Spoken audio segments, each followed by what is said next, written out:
I'm going to get you started today as the first presenter. So for our first hour today, we're going to talk about the overall structure of this course, how it's going to be laid out, what sort of an outline the presenters are going to share. And I'm just going to make sure that I have everything going here. So for the first, to get started and to really sort of dive in, I'm going to talk about why are we here.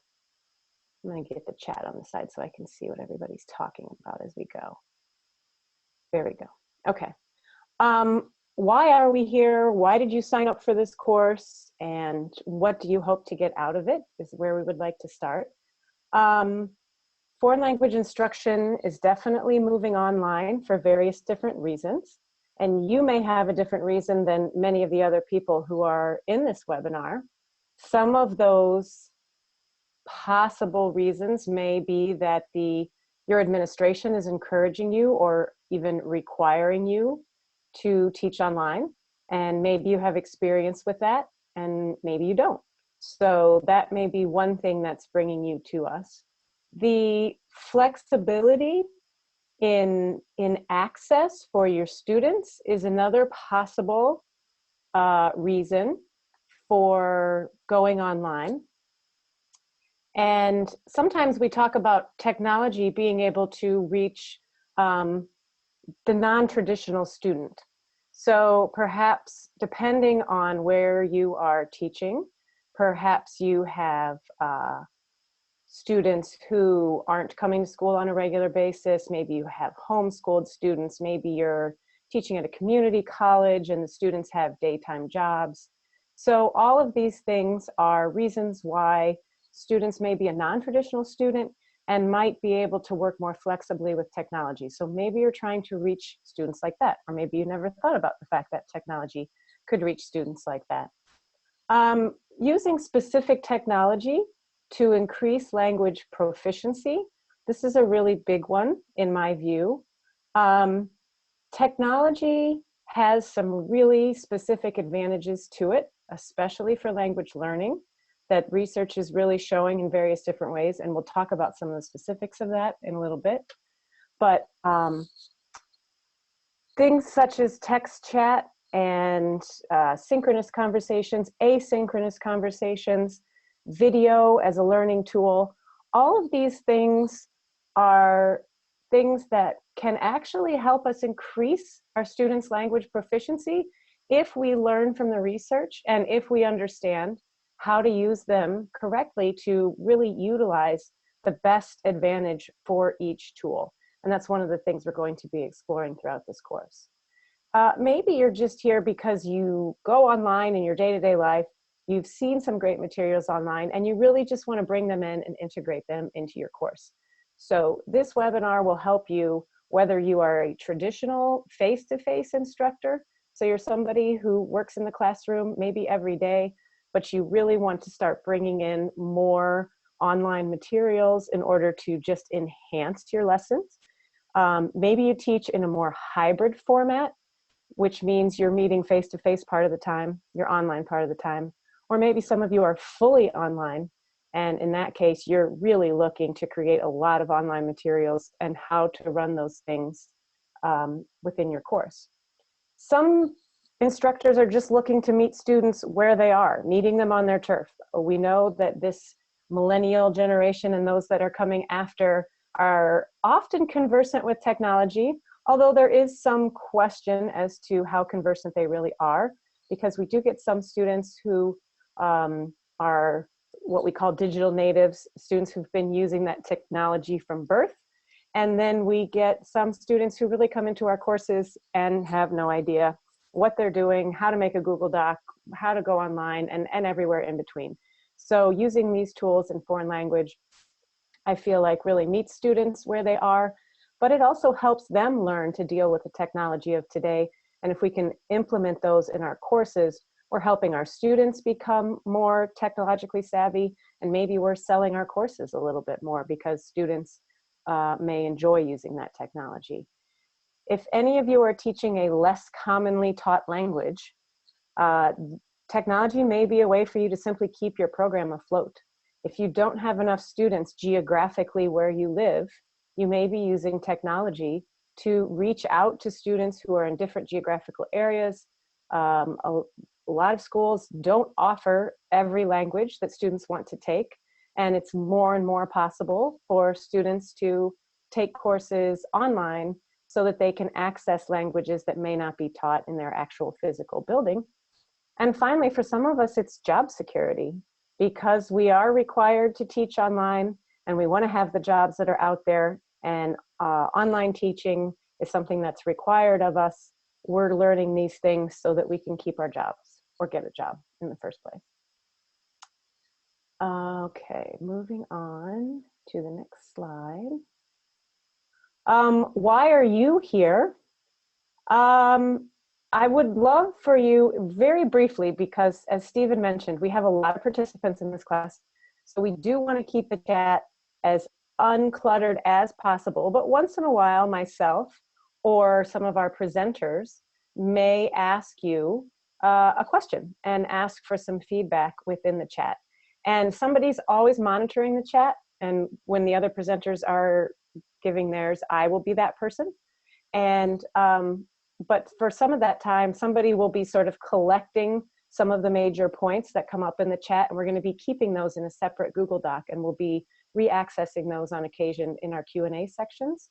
So if you could just type in right now a brief statement about why you're taking this class, what brought you here, and how do you hope to use the online materials that you're going to be created.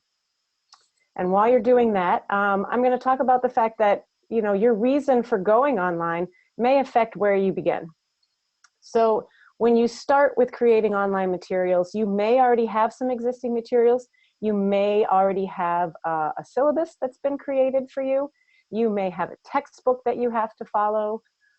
Questions you might need to ask yourself: are your learners very differentiated? Are you going to have various levels of learners that will be accessing these materials, and how are you going to deal with that when you create them?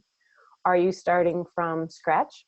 So is there nothing and you're building a course on your own that you're hoping to offer online? Or are you simply augmenting? Are you just not happy with the materials that you have, and you're wanting to go out and find some more multimedia type materials to get people's attention, and to, again, maybe try and meet the students on their turf? Another question you want to ask yourself: who are you when it comes to technology? Are you a super happy early adopter who runs out and gets every new piece of technology? You're very tech savvy, you love working with tech, it doesn't scare you at all, you just dive in? Or perhaps are you doing this because you have to, and you're very reticent, and you hate working with technology? Or maybe you're somewhere along that continuum. So that's going to determine where you start and how ambitious you want to be about beginning to create these materials. And then you have to ask yourself, how about your students? Where do they fall on that continuum? As we've said, some of these students were born with an iPad in their hand, and some of them don't have internet access at home. And I know that's a big problem, especially in K-12. I teach at the university setting, but I know when I talk to K-12 teachers, one of the biggest things they tell me when I say, here's some great online things you can do, they say, my students can't go online from home. They don't have that access. And that's a big issue with that, that digital divide, where many students have access to the best new tools and all online, and some do not. And what do we do about bridging that divide with our students? We're going to talk about some of the motivations, the reasons that we are creating online materials. And we've outlined about 10 of them. Some of them you will be hearing a presenter on, and others did not get picked. There are orphans. So we have about 10 problem-based motivations that we offered up to our presenters, and with the 7 presenters that we have, they each picked which one they wanted to present on. So there are 3 that didn't get picked.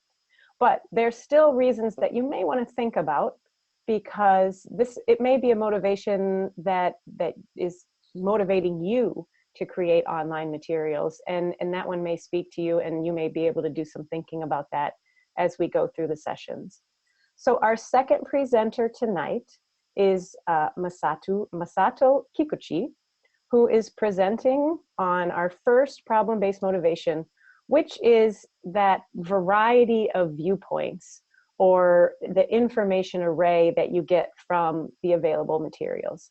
So one of the problems you may have is that your available materials, think textbook, think syllabus, think materials you're already using, are simply not conducive to the type of interaction that you would like to accomplish.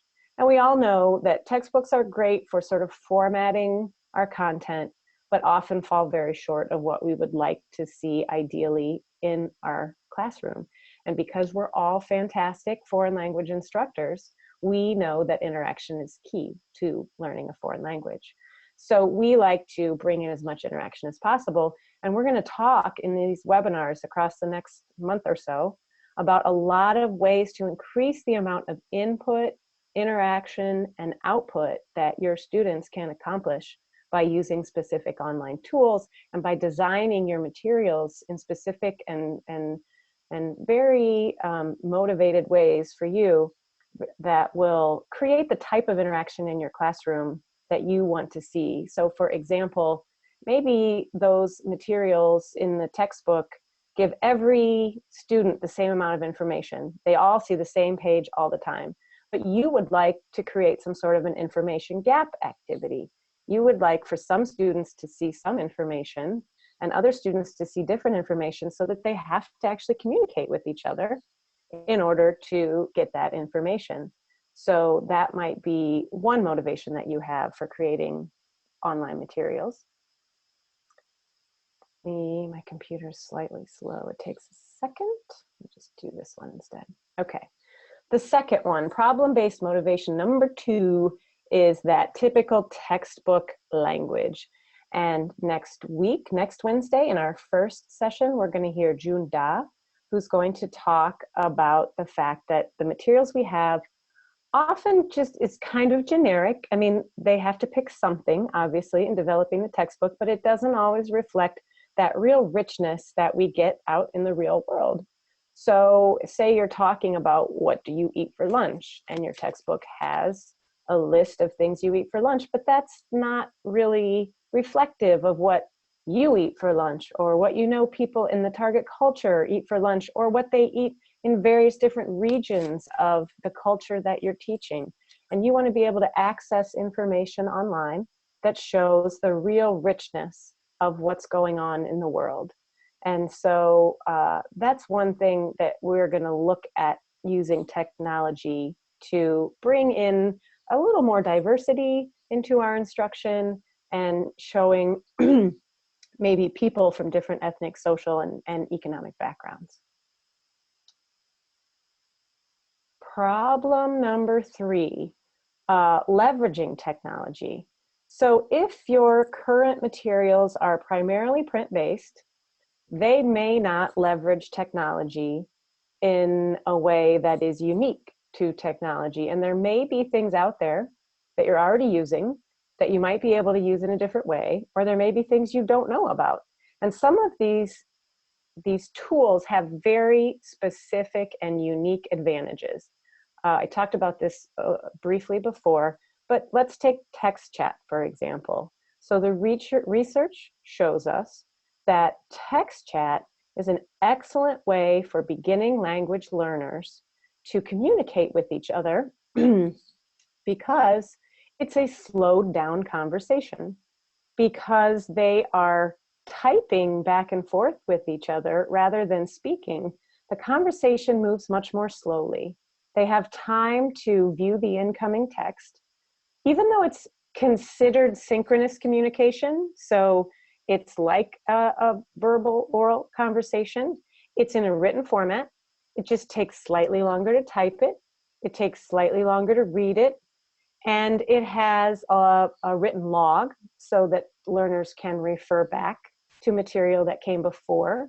They can help structure their sentences and use vocabulary that just came 2 or 3 lines before. And eye tracking research has shown that students do scroll back and plan their language when they are using text chat. And it gives them that extra second to stop and read and think and plan and write and send. That's a slowed down conversation. Takes a little bit of the panic out of what might happen when someone's just speaking really fast to you and you're trying to figure out what they said. So that's, for example, one of those unique advantages that we can leverage by using text chat. Asynchronous communication would be anything online that's not happening in real time. So that could be email, it could be a blog, it could be an asynchronous conversation. There are apps out there in which I can record myself, video myself asking questions, and it's saved within the app. And when the students log in and click, they hear me and see me asking the question. And as soon as I'm done, the camera and the microphone click on, and they get to respond and produce with the target language, and it gets logged for me to then go back and watch later on. So that type of communication creates more space for students who might be a little more shy in class, who might not always want to raise their hand or trust themselves if they don't think that their language usage is as good as some other people's in the class. It also is a more democratic use of time, because you're not in a 50-minute classroom where 20 students have to share the speaking time. That asynchronous communication can be done from home at any point in time, and each of the students can speak for as long as they want. And studies have also shown that they speak much more in that isolated and more democratic fashion. The flipped classroom provides a great opportunity to combine online learning with face-to-face learning. So I don't know how many of you are familiar with the flipped classroom, but in that format, students watch an online module of some kind before they come to class.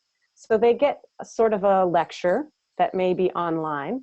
And then when they come to class, they already have that basic piece, those pieces of information. They've got some building blocks to start with, and they come to class, and you can move right into the interaction phase because now they already know something. And rather than coming to class and sitting down and listening to people talk right away and taking up that face-to-face time with something that can really be done as well, if not better, in the online format with video, then they can use that, and that's something that we want to talk about leveraging as well.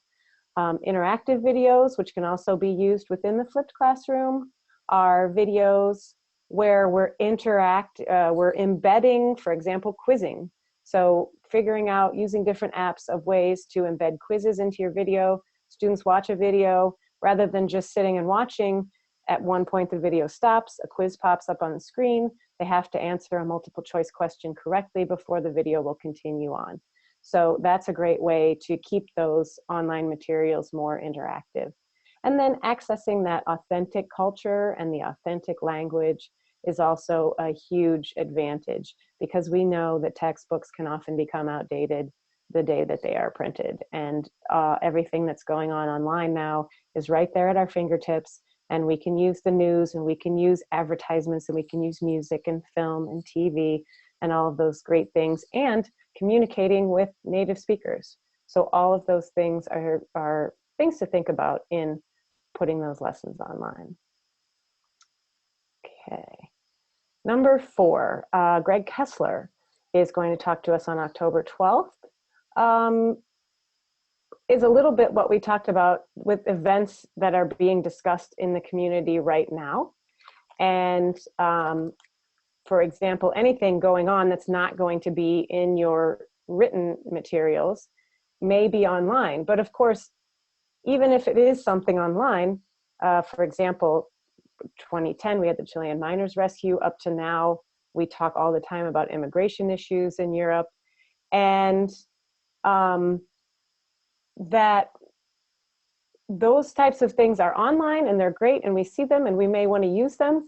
But then we still need to think about our scaffolding. We still need to think about what sort of tasks are we going to design around these materials? What do we want our students to learn? How are we going to integrate linguistic topics into those things. So looking at current events and looking at how we can turn those into great language learning opportunities where we can focus on form and also learn about culture at the same time is what makes really good online materials developers. Language variety. We know that in foreign languages there are areas that use various different kinds of dialects in different parts of the world, and your textbook may only represent one or two of those, and you may want to access information about many different areas. And it's more interesting for the students to understand those differences, the dialects, the accents, the linguistical, lexical items that might be common in one area might not be used at all in another area. And it's quite easy to access that different variety of language online and then create your materials around it. So Marta is going to talk to us about that on October the 12th. Balancing language skills. Sometimes the materials that we have only hit on one mode of communication, and we know from our actual standards that we want to try and hit all three of those modes of communication. Interpretive is quite often the one used in written text materials. So we're reading a text and answering questions about it, or maybe even listening to something, but maybe we're not getting that interpersonal communication or our presentational. So using online tools to look at ways we can get students to interact with each other. Like we said before, maybe that's text chat, or presentational, then maybe that's an asynchronous conversation where they're going online, they're making a video, or they are speaking online and leaving behind examples of their oral output. Differentiating your instruction. And we know that our students are seldom at the same level, at the same time, in the same class. And especially in online learning, we may not really have control over who is taking these courses and quite at what level they are. And if we are sort of struggling foreign language teachers and we're really trying to keep our program afloat, we may accept all comers and say, come on in, we'll figure it out when we get there. I know when I started teaching high school German, I came into a school that had a tiny program, and the first year that I taught, I had a first-year class, and then I had an everybody else class. And of course, I did it because I wanted to grow the program, and eventually I did, and eventually we had different courses, but in the beginning, you'll do just about anything to keep your job and to keep the program going. So that differentiated instruction can really be key to online materials where you have different groups working with these tools that are online. Maybe some are face-to-face at a different time. Maybe some are blended, and they may be at different proficiency levels, but the tools can help them move from one level to the next while you're sort of circulating with various different students. Specific learner interests. We all know that our students learn best when they're interested in the topics that we're learning about. And maybe the texts that you have, the materials that you have, are not aligned as well with your students' interests. It may be something that is of interest to others, but maybe this class says, I am not interested in learning about Fußball in Germany one more time. It's not something I'm interested in. Maybe we want to learn about techno music, or maybe we want to learn about German Turkish rap music, or something else that is of more interest to them. So we're accessing that information online. And the examples that we have here, that maybe the materials assign a newspaper article and it's on something that they're just not interested in. And so with the technology, we have the opportunity for the students to branch out and really do some accessing of information on topics that is of more interest to them. Learner output for learner input. And here we talk about the idea that we often have our students create a lot of materials, whether it's text-based, whether it's oral materials, are they making videos, are they making posters, and how can we take that material, especially if it's in an online form, and use it for our next generation of learners. So maybe you're thinking about how you're having students create an online portfolio. And with that portfolio, with the learner's permission, of course, you're taking some pieces of that and using it in the next course as something that the next class can learn from, because they brought some great materials into their portfolio. And you want to also give your students an audience. If they're just creating materials and sticking in a portfolio and nobody ever goes and accesses that, what motivation is that for your students to create high quality materials? But if they know that other students are going to be looking at them, or if you can even find an authentic audience for that by putting it online where other people can access it, where you're fulfilling a need online, then that gives those students a great motivation to really create high quality materials. And finally, maybe there's something within your materials now that just doesn't adequately explain a certain language feature within the language that you're teaching, whatever that may be. I teach German, so sometimes there's something specific in the German language, like the gendered articles and the case system, and we don't have that too much in English. And so for the students, it's sometimes a real struggle to talk about the different cases and nominative and accusative and dative and what does that all mean. And if it's not explained really well in the materials that you already have, maybe you want to create something better. Maybe you want to find things online that explain it in a better way, and you're able to use those and then let your students access it online. So moving on now from those motivations, as you see each of the presenters within this course, they are going to be following a specific sequence of development. And these are the categories that we have given to the presenters, and we've asked them to organize their presentations around these 7 elements. And so recognizing these now, explaining them just a little bit, will help you to follow the presenters and kind of keep each of them in line with how they're developing their materials. And as you become more familiar with this process, then you can sort of move yourself from that scaffolded way of seeing other people develop the materials with this 7-point plan to, okay, now I'm going to do that, and here's how we do it. So hopefully you'll become quite comfortable with this sequence by the end of the webinar. So right now I'm just going to introduce it to you. And we start with identification. And that's really what we already showed. It's the first stage of the framework, and it's sort of identifying what it is you want to teach online.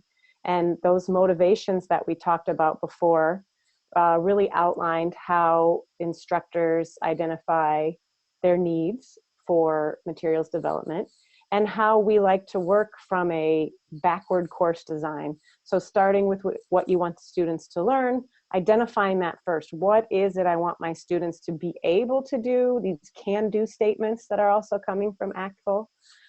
What do you want them to be able to do? Start with that, and then work backwards to give them the tools to be able to accomplish that task. And that's how we're beginning to build our online materials. Here. Next one would be exploration. So you've identified what it is you want them to learn, and now you want to think about what specific linguistic topics or features are present in these materials. Can you pull those out of the materials? Are there specific things that are going to be more difficult based on their native language, their L1 moving to their L2? Are there things that are going to create a roadblock in there? And can you just recognize those to start with? And what skills are these materials going to target, and what specific language functions are they going to focus on? So the first thing is just explore the information and explore the skills that are going to be addressed. After that, we have contextual realization. So just what sort of context are we talking about when we create these materials? We're looking at these multimodal approaches. So balancing language skills, and again, we talk about the 3 modes. So the interpretive, the interpersonal, and the presentational. How can we bring all 3 of those modes to this lesson and integrate it into this online module? Are you creating from scratch, or are you adapting existing materials? Is this something that you have found online, so it's already there, and you just need to adapt it to work best for you, or are you going to build something from the ground up? And what type of interaction do you want the learners to use in this lesson? Are they interacting with the text by themselves? Are they interacting with other learners? Are they interacting with you? Or are they actually going out into the real world? Are they interacting? Are they creating a website? Are native speakers going to access it? And what kind of interaction do you want to create from the beginning?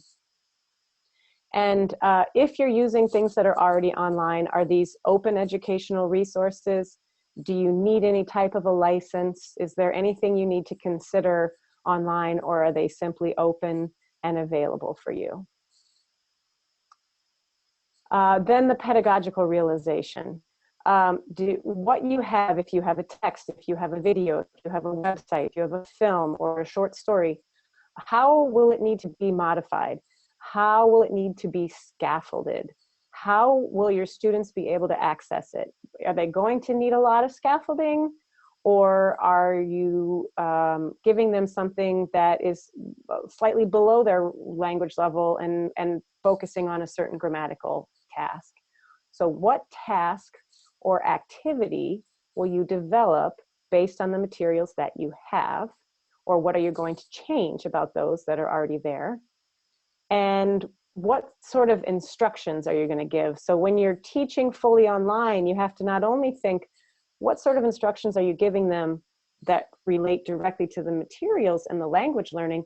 And what kind of instructions do you need to give them simply to allow them to navigate your learning management system or the website or whatever it is they're learning, because they can't get to the language learning part if they don't know how to reach it, or they're confused, or they don't know the directions. So that's something you have to always keep in mind when creating these online materials. And then the scaffolding portion of that, how are you going to support them? Is there going to be glossing? Is there going to be an online dictionary? Are they going to be able to work together in pairs? And then is what you're doing fully leveraging the affordances, the advantages of the online medium that you have chosen? So for example, you know, are we using text chat? Is it slowing down? Are they able to have a conversation? Does what you create for them take full advantage of being online? Because the biggest thing we want to avoid is using technology just for the sake of using technology. If we're going to put it online, we want there to be a good reason for that. We want it to be a pedagogical reason that makes sense. So thinking about what is it about this tool or this online site that I've chosen that could really help, that could really make it better, that could increase the proficiency level of my students, and how can I create a task that takes full advantage of that? Also, gamification is a huge thing with online learning. Is there a way to make it a little more playful? Is there a way to turn it into some kind of a game? Is there badging that can be included in that? Or is it simply something where online learning has been compared a lot recently to the playing of video games?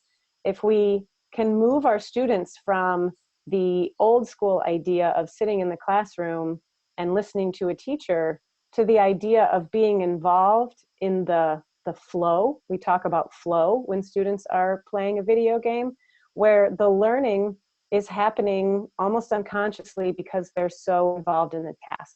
And how can we make our learning tasks come closer to something that students will do willingly and for long periods of time and learn as they go, in the same way, if we think about it, that they do with a lot of video games. And there are people who are, of course, using video games to help students learn foreign languages, and students who are out there playing online games with people in other countries and learning languages that way.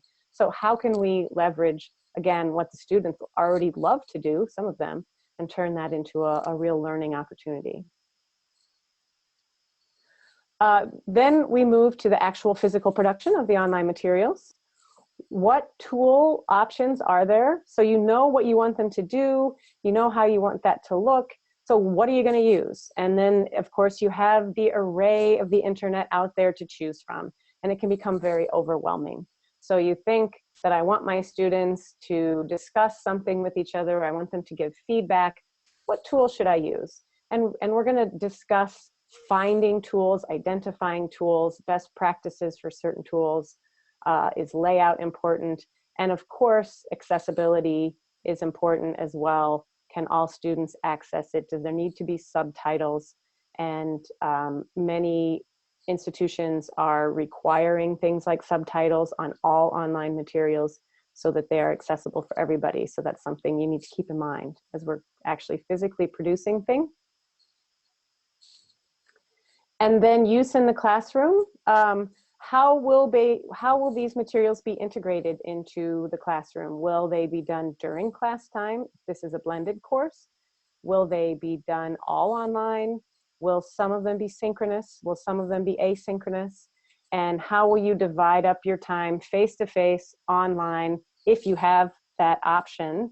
And what features of, perhaps you're using an LMS, a learning management system, or a website, or as we're here, we're using Zoom, we're using TED-Ed. How are we going to use those features to best take advantage of the learning opportunities that we want for our students? And who's going to be interacting with whom? Like we said before, learner to the text, learner to the teacher, learner to another learner, learner in the community of practice. And thinking about those things ahead of time can help you structure those tasks and divide up the time in the classroom to the best of your ability. Finally, assessment and evaluation. How are you going to assess the student's output? Will it be logged? Will it be saved? Do they have to physically turn something in? Can they place it somewhere online where you have access to it? What criteria are you going to use for assessing their production and their output and what it is they're doing? If it's a text chat, are you making sure that it's in a tool that logs the text chat so that you can go in later and see who said what, when, how, why? And the quality. How will the quality of what you created be assessed? Not only assessing what the students create, but how are you going to go back and see, well, how did that work? Did it go well? Did they like it? Are you going to survey the students? Are you going to look at proficiency levels based on the use of other materials? And constantly going back and asking, how did it work? How did it go? What could I improve? What could be done better? And then making revisions. So finally, on our last meeting on October 26th, we will be having a panel discussion. So that will be a slightly different format than the other ones, where the first hour will have 3 practicing teachers. These teachers will be in a sort of panel discussion. You'll be able to see all 3 of them and talk to all 3 of them and ask questions. And they're going to really discuss more what goes on in a real world situation, all of these wonderful theories that we've come up with across this webinar. How are we really implementing them? What's happening in the real world? And really asking your questions, getting down the nitty-gritty with practicing teachers. And the final hour of that last session will be a wrap-up session that I will lead, and we'll sort of summarize what each presentation brought up, identify some common threads, some best practices, and prompt the participants to, the participants, to integrate these ideas into your lessons and have a little bit of Q&A and finish up our final session in that way.